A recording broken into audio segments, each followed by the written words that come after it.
आप देख रहे हैं टारगेट विचंद्रा यूट्यूब चैनल। नमस्कार साथियों, आप देख रहे हैं टारगेट विचंद्रा यूट्यूब चैनल। मैं हूं चंद्रभान। कैसे हैं आप सब? आज हम लोग पढ़ने वाले हैं राष्ट्रपति के बारे में।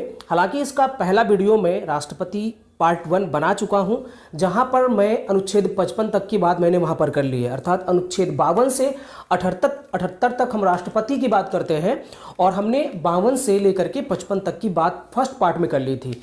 अब दोस्तों, एक समस्या होती है बच्चों को कि अनुच्छेद याद क्यों नहीं होते हैं। तो अनुच्छेदों को याद करने का तरीका यही है कि आप उनको डिवाइड करके अलग अलग टुकड़ों में उनको याद करिए। तो मैं इसी वजह से टुकड़ों में वीडियो बना रहा हूं। तो 52, 53, 54, 55 तक हमने बात कर ली है। अब आज जो हम बात करने वाले हैं वो अनुच्छेद 56, 57, 58 और 59 तक की बात करेंगे। ठीक है, इसके पहले एक बात और बताना चाहता हूं कि मैंने प्रस्तावना से पढ़ाना शुरू किया था संविधान को, और अभी तक मैं अनुच्छेद 55 तक पढ़ा चुका हूं। अर्थात अनुच्छेद 1 से लेकर के अनुच्छेद 55 तक मैंने बात कर ली है। अब आप खुद समझ रहे होंगे कि मैंने नीति निर्देशक तत्व, तो मूल अधिकार, मूल कर्तव्य, संघ एवं उसके राज्य क्षेत्र, इन सभी टॉपिक्स पर बहुत ही विधिवत, बहुत ही विस्तृत तरीके से मैंने बात की है, वीडियो बनाया हुआ है। तो अगर आप इन वीडियो को देखना चाहते हैं और इन वीडियो को आपको देखना चाहिए, तभी आगे आपको चीजें समझ में आएंगी। और यही एक वजह है कि मैं अनुच्छेद को जो है स्टेप बाय स्टेप पढ़ा रहा हूं, अनुच्छेदों के अकॉर्डिंग पढ़ा रहा हूं, और धीरे धीरे मेरा प्रयास ये रहेगा कि 395 अनुच्छेद को इसी तरह से कवर किया जाए। तो अगर वो पिछले वीडियो अगर आप देखना चाहते हैं तो इसी वीडियो के डिस्क्रिप्शन में वो सारे के सारे वीडियो मैं डाल दूंगा। आप प्लीज उसको जरूर देखिए, और आपको जरूर देखना चाहिए, तभी आपको समझ में आएगा। ओके राइट, तो आइए शुरू करते हैं। आज का जो टॉपिक हमारा है राष्ट्रपति, भारत का राष्ट्रपति, the president of India, part 2। यहां पर हम लोग सिर्फ 4 अनुच्छेद की बात करेंगे, जैसा कि आप लोग देख पा रहे होंगे। आर्टिकल 56 में हम पढ़ेंगे राष्ट्रपति की पदावधि, term of office of the president. और अनुच्छेद 57 आर्टिकल 57 में पढ़ेंगे हम लोग पुनर्निर्वाचन के लिए पात्रता, एलिजिबिलिटी फॉर री इलेक्शन। अनुच्छेद 58 में पढ़ेंगे राष्ट्रपति निर्वाचित होने के लिए क्या अर्हताएं होंगी, क्या योग्यताएं होंगी, qualification for election of president. यहां पर अर्हता की जगह पर योग्यता शब्द आप समझिए। अनुच्छेद 59 जो है 59, राष्ट्रपति के पद के लिए शर्तें, कंडीशंस ऑफ प्रेसिडेंट्स ऑफिस। तो ये 4 चीजों को हमें पढ़ना है। तो दोस्तों, आपको याद कैसे करना है? सबसे पहले तो आप अनुच्छेदों को इस तरीके से याद करिए। अर्थात अनुच्छेद 56 में क्या है? राष्ट्रपति का कार्यकाल। अनुच्छेद 57 में क्या है? राष्ट्रपति दोबारा कोई बन सकता है कि नहीं। अनुच्छेद 58 में क्या है? राष्ट्रपति की योग्यताएं क्या है, निर्वाचित होने की योग्यताएं क्या है, कोई व्यक्ति राष्ट्रपति कैसे निर्वाचित हो सकता है, कौन कौन सी योग्यताओं की जरूरत पड़ती है। और अनुच्छेद 59 में है कि राष्ट्रपति पद के लिए कुछ कंडीशंस भी हैं, वो शर्तें हैं, तो वो शर्तें क्या है। ठीक है, तो इस तरीके से पहले आप ऐसे याद करिए, और फिर राष्ट्रपति की पदावधि के बारे में जो पॉइंट्स दिए गए हैं उनको याद करिए। दोस्तों, एक चीज और मैं बताना चाहता हूं कि यहां पर मैं जो भी लिखूंगा, जो भी बताऊंगा, वो हूबहू जो संविधान की मूल प्रति में लिखा हुआ है वही होगा। उससे अगर आपको चीजें समझ में नहीं आ रही होंगी तो उनको समझाने के लिए अलग से मैं बता दूंगा। क्योंकि कई बार ऐसा होता है ना कि जो लोग पढ़ाते हैं, यूट्यूब में भी पढ़ाते हैं, ऑनलाइन और ऑफलाइन दोनों पढ़ाते हैं, क्या करते हैं कि किसी एक ही अनुच्छेद में बहुत सारी चीजों को बता जाते हैं, और स्टूडेंट्स को बड़ा कंफ्यूजन होता है कि ये जो बात बताई गई है क्या इसी आर्टिकल में है या नहीं है। तो दोस्तों, ये बिल्कुल यहां पर नहीं होगा। जो चीज मैं बताऊंगा वो इसी आर्टिकल में होगी। अर्थात मैं अनुच्छेद 56 बताऊंगा तो अनुच्छेद 56 में सच में संविधान में कौन कौन सी बातें लिखी हुई हैं सिर्फ वही बताऊंगा, लेकिन उसके अलावा भी बताऊंगा आपको समझाने के लिए। ठीक है, तो आइए शुरू करते हैं। राष्ट्रपति की पदावधि, term of office of the president. राष्ट्रपति, इसका सीधा सा मतलब यह है कि राष्ट्रपति का कार्यकाल क्या होगा। तो आपको पता होगा कि राष्ट्रपति का कार्यकाल कितने वर्ष होता है? 5 वर्ष। तो पहली बात जो लिखी हुई है इस अनुच्छेद में वो ये है कि राष्ट्रपति अपने जिस दिन से वो पद ग्रहण करेगा 5 वर्ष तक अपने पद पर वो बना रहेगा। ये बात जो है अनुच्छेद 56 में पहली बात लिखी हुई है।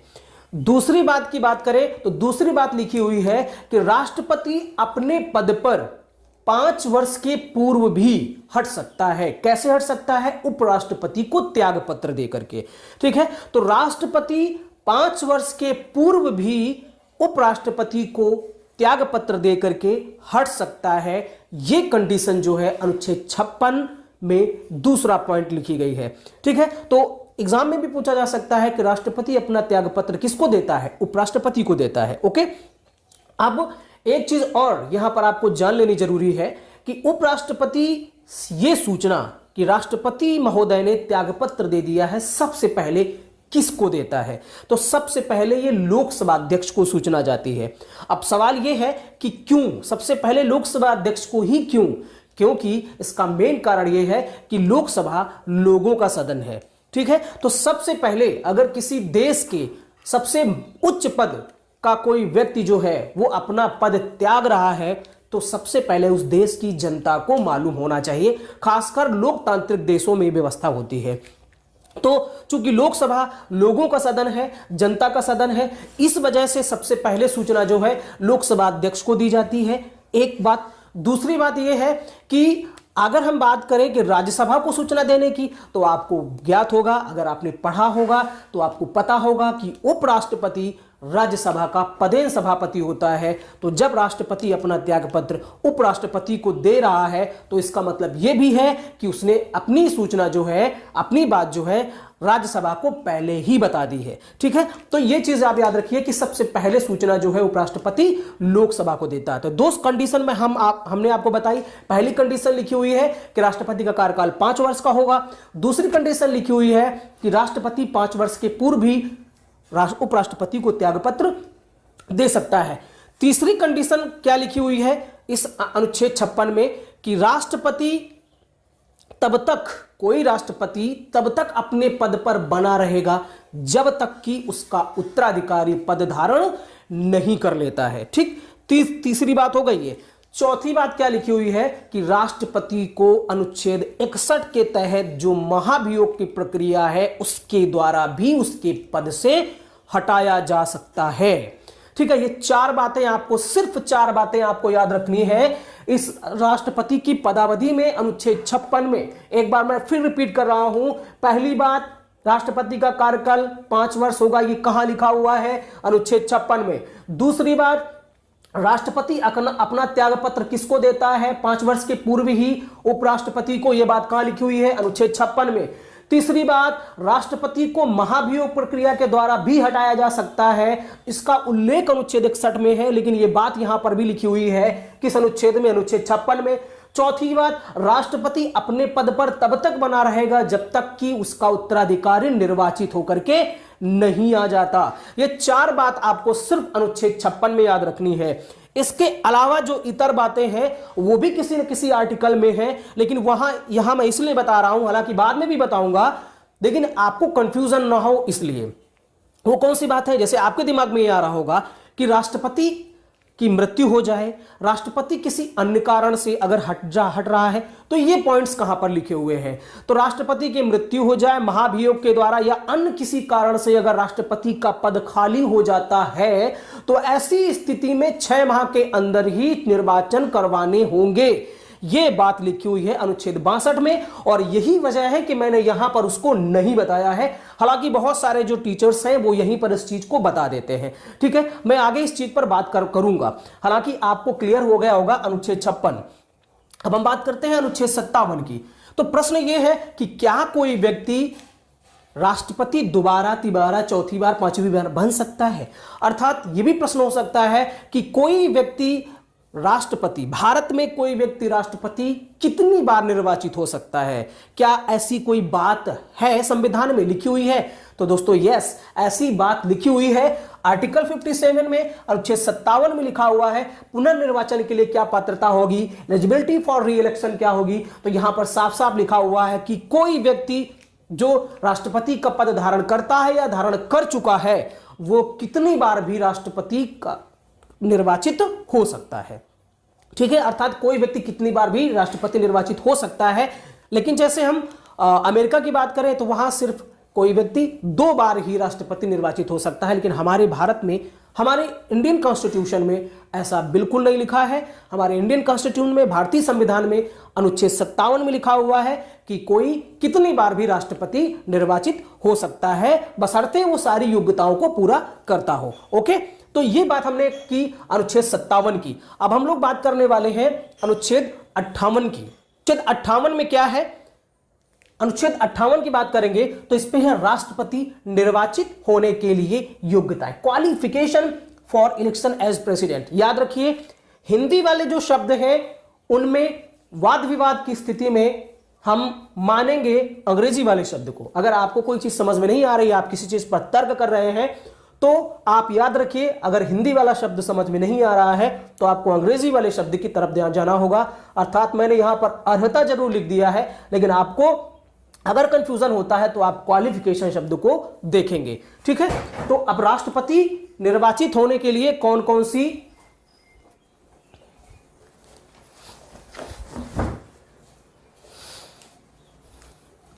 राष्ट्रपति निर्वाचित होने के लिए कौन कौन सी योग्यताएं हैं उन पर हम लोग बात कर लेते हैं। तो सबसे पहली बात यह है कि वह क्या हो, भारत का नागरिक हो, वह भारत का नागरिक हो। पहली बात यह आपको याद रखनी है। दूसरी बात क्या याद रखनी है, दूसरी बात याद रखनी है कि 35 वर्ष की आयु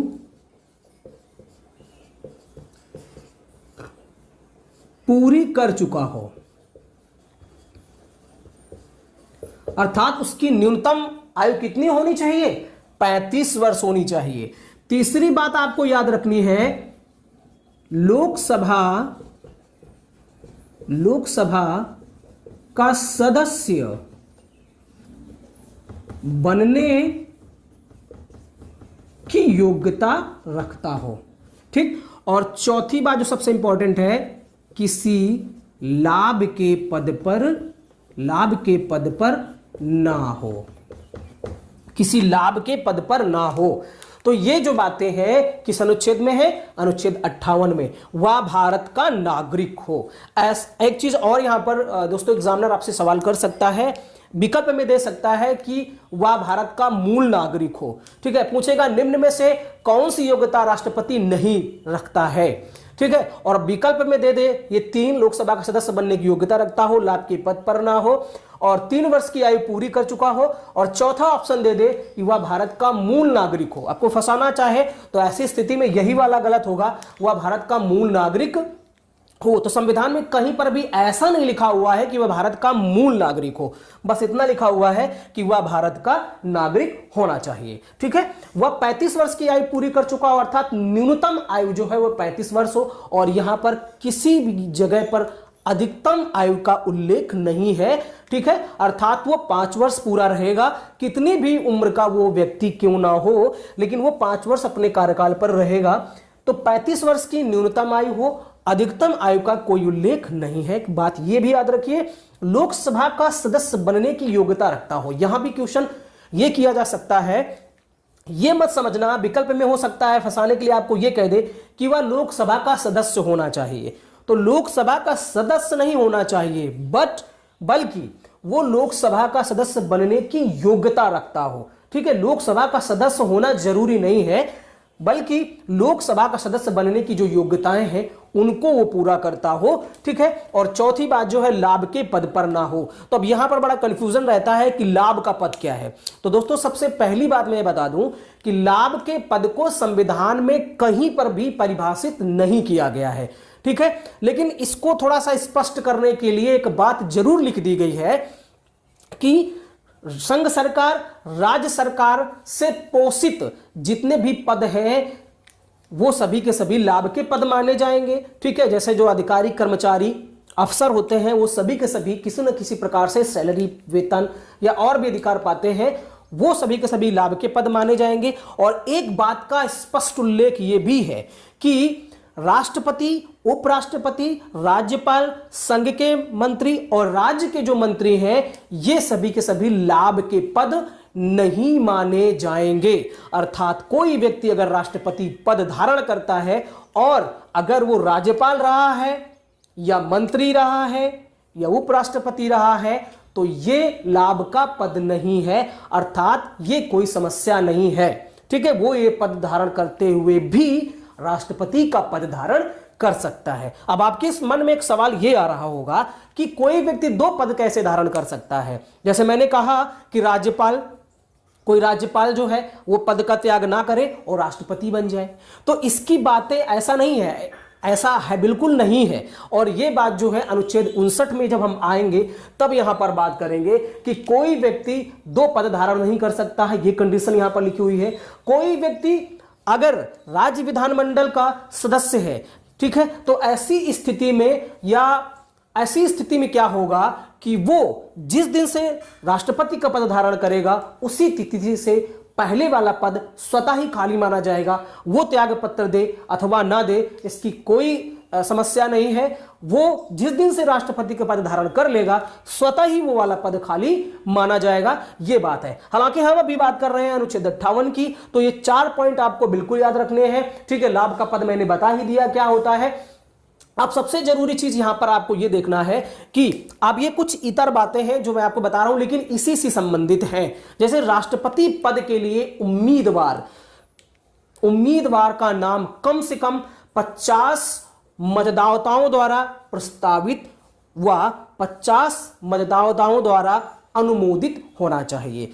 50 अनुमोदक, 50 प्रस्तावक, 50 प्रस्तावना लेकर के आएंगे और 50 उसका समर्थन करेंगे, कुल मिलाकर के 100 मतदाता जो कि राष्ट्रपति के निर्वाचन में शामिल होते हैं, वो दूसरे नहीं, ठीक है। और राष्ट्रपति के निर्वाचन में कौन शामिल होते हैं ये मैंने बात आपको पहले ही बता दी है अनुच्छेद 54 में, ठीक। एक चीज तो याद रखनी है। दूसरी चीज, राष्ट्रपति के पद की जमानत राशि कितनी होती है? 15,000 रुपए, ठीक है। और आप जानते होंगे कि कोई निर्वाचन होता है तो उस निर्वाचन की एक जमानत राशि होती है और एक क्राइटेरिया होता है, एक कंडीशंस होती है कि अगर उस कंडीशंस के अंदर आप नहीं आते हैं तो आपकी जो जमानत राशि जमा होती है वो जब्त कर ली जाती है। तो इसी तरीके से राष्ट्रपति के पद के लिए जो जमानत राशि है वो 15,000 है। अब अगर राष्ट्रपति का उम्मीदवार कुल वैध मतों का कितना? कुल वैध मतों का 1/6 मत अगर नहीं प्राप्त करता है तो उसकी जमानत राशि जब्त कर ली जाती है। इस बात को भी आप याद रखिए। कुछ इंपॉर्टेंट नोट पॉइंट है वो आप याद रखिए कि जैसे राष्ट्रपति व उपराष्ट्रपति के चुनाव संबंधी अब कोई मतलब विवाद हो गया चुनाव में, तो चुनाव संबंधी जितने भी निस्तारण है, जितने भी विवाद हैं, उन विवादों का निस्तारण जो है सुप्रीम कोर्ट के द्वारा किया जाएगा। और याद रखिए कि निर्वाचन अवैध होने पर राष्ट्रपति के कार्य अवैध नहीं माने जाएंगे। जैसे राष्ट्रपति निर्वाचित हो गया, बाद में क्या हुआ कि ऐसा विवाद कोई खड़ा हो गया कि राष्ट्रपति का जो निर्वाचन किया गया है उसमें कुछ घालमेल किया गया है, कुछ गड़बड़ी हुई है, तो ऐसी स्थिति में कुछ समय के बाद राष्ट्रपति पता चला कि 6 महीने कार्य कर लिया, तो राष्ट्रपति के द्वारा जो भी कार्य किए जाएंगे, राष्ट्रपति का निर्वाचन रद्द कर दिया जा सकता है, लेकिन राष्ट्रपति के द्वारा जो कार्य किए जाएंगे वो अवैध नहीं ठहराए जाएंगे। इस बात को भी आप याद रखिए, बहुत ही इंपॉर्टेंट पॉइंट है ये, ठीक है।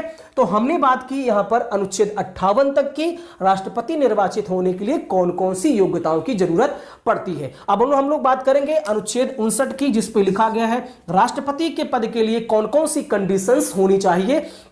तो सबसे पहली कंडीशन आपको याद रखना है, राष्ट्रपति संसद के किसी सदन का या राज्य विधानमंडल के किसी सदन का सदस्य नहीं होगा। अगर वो सदस्य है तो जिस दिन से वो राष्ट्रपति का पद धारण करेगा उस तिथि से उसका पद, पहले वाला पद स्वतः ही खाली या रिक्त समझा जाएगा। ये बात मैं पहले भी बता चुका हूं, पहला पॉइंट। दूसरा पॉइंट है ये है कि राष्ट्रपति कार्यकाल की अवधि में, जैसे वो राष्ट्रपति है तो उस कार्यकाल की अवधि में कोई दूसरा पद धारण नहीं कर सकता, दूसरा पॉइंट। तीसरा पॉइंट ये है कि राष्ट्रपति की उपलब्धियां और भत्ते उसकी पदावधि के दौरान कम नहीं किए जाएंगे। आप ऐसा नहीं कर सकते हैं कि राष्ट्रपति का जो वेतन है, जो भत्ते हैं, उसके कार्यकाल के दौरान कम कर दें, आप ये बिल्कुल भी नहीं कर सकते हैं। दूसरी चीज, अब हम बात कर लेते हैं यहीं पर राष्ट्रपति के वेतन की। तो राष्ट्रपति का वेतन जो है वर्तमान में बात करें तो 5 लाख रुपए प्रति माह है, ठीक है। और बहुत सारी सुविधाएं भी उनको मिलती हैं, हेलीकॉप्टर पे जाना हो, है ना, और यहाँ तक कि राष्ट्रपति को पत्नी को भी 30,000 रुपये प्रति माह मिलता है वेतन, ठीक है। और एक प्रश्न यहाँ पर यह भी इंपॉर्टेंट है कि राष्ट्रपति को जो वेतन दिया जाता है वो कहाँ से दिया जाता है? तो भारत की संचित निधि से राष्ट्रपति को वेतन दिया जाता है। राष्ट्रपति का जो वेतन है क्या वो इनकम टैक्स के दायरे में आता है?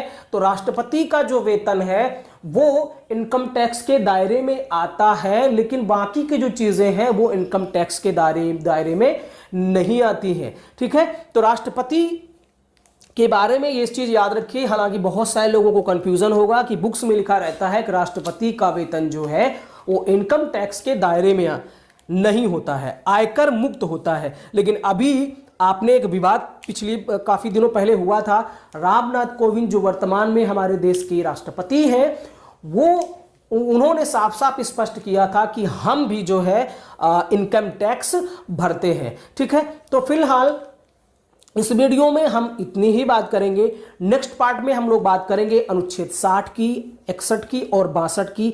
तो फिर मिलते हैं नेक्स्ट वीडियो में। ये वीडियो आपको कैसा लगा कमेंट बॉक्स में कमेंट्स करके जरूर बताइए, और इसी तरह से हमारे वीडियो जरूर देखते रहिए।